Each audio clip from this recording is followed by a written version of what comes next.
আমরা এখন এটা কোথায় এসেছি বলো তো? আমরা এসেছি এটা পৈলান মন্দির। আর এই পৈলান মন্দিরে এই প্রথমই এলাম আমরা, এর আগে কোনো দিন আসিনি, এই প্রথম এলাম। তা দেখি জায়গাটা কেমন, ঘুরে ভালো লাগে কি, আশা করি ভালোই লাগবে। আমরা এই পৈলান মন্দিরে পুজো দিতে গিয়েছিলাম, মানে বেড়াতে গিয়েছিলাম বলতে পারো। আমি, আমার বাবা, মা, মেয়ে, দুই মেয়ে, ওর বাবা সবাই মিলে গিয়েছিলাম। গিয়ে ঘুরে টুরে পুজো দিলাম, ভালোই লাগলো জায়গাটা। তোমরা কে কে গিয়েছো জায়গাটা জানি না, যে যে গিয়েছো তার শেষে জানো জায়গাটা কেমন বা কত সুন্দর। আমাদের তো গিয়ে জায়গাটা খুবই ভালো লেগেছে। তোমাদের কার কার কেমন লেগেছে আমাকে জানাবে। তোমরা দেখো জায়গাটা খুবই সুন্দর, তবে ভিডিওটা হয়তো খুব ভালো তুলতে পারিনি, যেরকম পেরেছি সেরকম তুলেছি। তোমরা দেখো, আশা করি তোমাদের ভালো লাগবে। তবে পুরো জায়গাটার ছবি মানে ভিডিও তুলতে পারিনি, কারণ ওখানে সব জায়গায় ভিডিও করতে দিচ্ছিল না। যেখানে যেখানে পেরেছি তুলেছি। তবে ভিতরে ঠাকুরের মন্দিরের ভিতরে যে ঠাকুরের মূর্তিগুলো খুবই খুবই সুন্দর। আমার তো মানে এত ভালো লেগেছে ঠাকুরের এগুলোর ভিতরের কারুকার্যগুলো খুব সুন্দর। কিন্তু ওখানে মানা ছিল ভিতরের ফটো বা ভিডিও তোলা নিষেধ ছিল, তাই ভিতরের কোনো কিছুরই ভিডিও তুলতে পারিনি, করতে পারিনি যেটা। আর হচ্ছে ভিতরে কোনো ঠাকুরের মূর্তি বলো বা কোনো, আমরা ওখানে গিয়ে অনেক সময় বসেও ছিলাম, সেই সব মুহূর্তগুলো তোমাদের সঙ্গে শেয়ার করতে পারলাম না। তবে যেইটুকু পারলাম সেইটুকু শেয়ার করলাম। দেখো, আর ওই যে ওখানে দেখো মেয়ের বাবা আর আমার বাবা মা, আমার দুই মেয়ে ওখানে কৃষ্ণের মাথায় জল দিচ্ছিল। আর ঘুরে এসে খুবই ঠান্ডা খেতে মন চাইছিল, মেয়েরা খুব বায়না করছিল মা একটু শেক বানাও।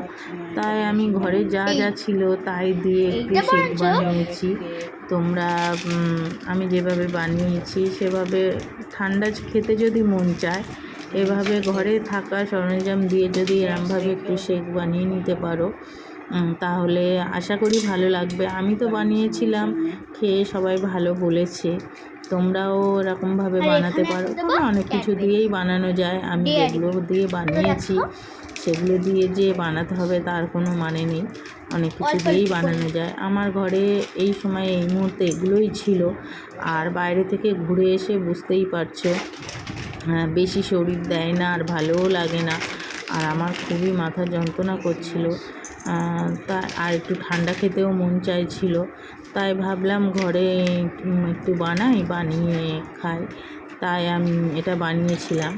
এতে আমি অনেক কিছু দিয়েছিলাম বলতে, দু রকম কেক ইউজ করেছিলাম, যেমনি ম্যাঙ্গো কেক, চকলেট কেক, কাজু বাদাম কিশমিশ, গুঁড়ো দুধ, চিনি, চকলেট, তারপরে সব জল, তারপর আইসক্রিম, অনেক কিছু অ্যাড করেছিলাম, করে ওটা করেছিলাম। তারপরে গার্নিশিংয়ের জন্য যেগুলো যেগুলো ইউজ করেছি তোমরা সবই দেখতে পাবে।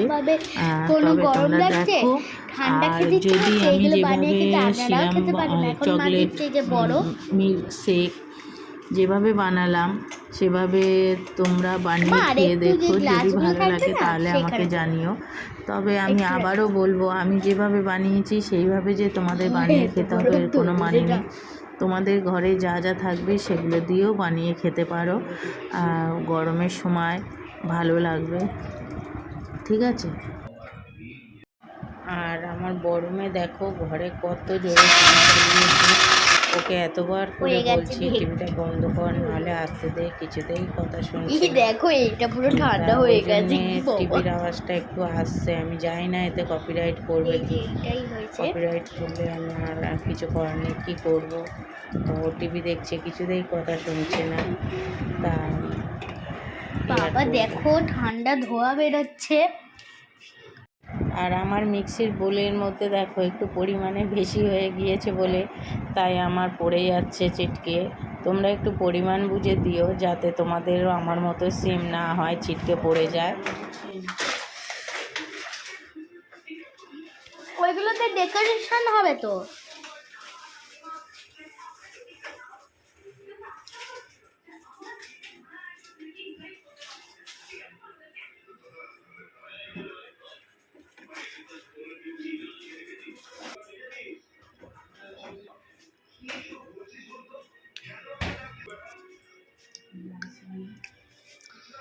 মা কাঁচের গ্লাস বার করে দিন। ठंडी ठंडी सूप है, ठंडी ठंडी जूसी। এখন গিয়ে আমি কাঁচের গ্লাসগুলো বার করে আগে ধুয়ে নেব। ধোয়া ছিল যদিও, তাও আমি একবার ধুয়ে নিলাম, কারণ খাবার জিনিস ঢালার আগে যে কোনো পাত্র ধুয়ে নেওয়াটাই ভালো।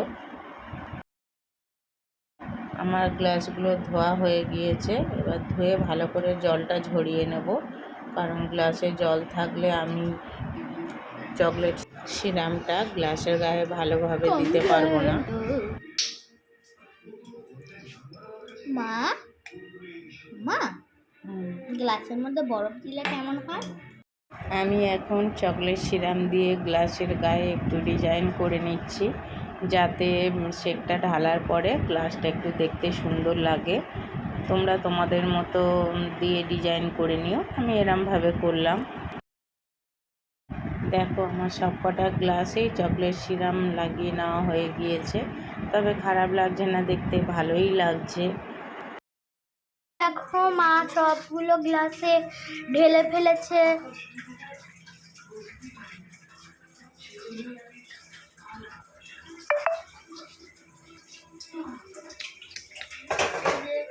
সব গ্লাস ঢেলে ফেলেছে।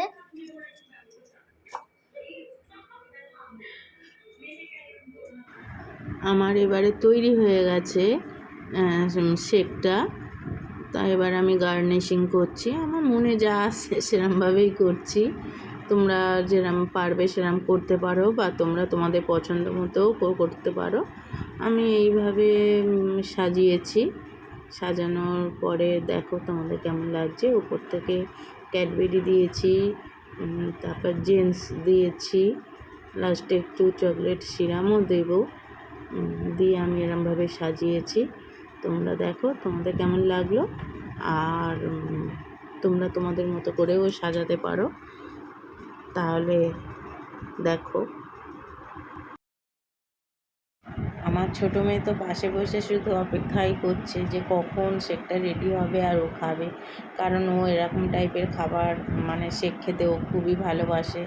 তবে এরকম টাইপের শেক খেতে আরও একজন ভালোবাসে, সেটা হচ্ছে আন্দ্রিজা। আজকের এটা যখন বানাচ্ছি ওর কথা খুবই মনে পড়ছে। গত বছর এরকম গরমের সময় আমি ম্যাঙ্গো শেক বানিয়েছিলাম, ও এসেছিল আমার বাড়িতে, ও ছিল তাই ওকে বানিয়ে খাওয়াতে পেরেছিলাম। আর এবছর ওই গরমের মধ্যে এখনও আসেনি আমার বাড়িতে, তাই ওকে বানিয়ে খাওয়াতে পারিনি। তবে আজকে ওর কথা খুব মনে পড়ছে যে ও থাকলে ও এটা খেতে পারতো, রেডি টাইপের খেতে ভালোবাসে। তা ঠিক আছে, কোনো ব্যাপার না, বলো তো আবার যেদিন আসবে সেদিন ওকে বানিয়ে খাওয়াবো। আমার ছোটো মেয়ের তো খেয়ে খুবই ভালো লেগেছে, ও বলছে মা খুব সুন্দর হয়েছে, আবার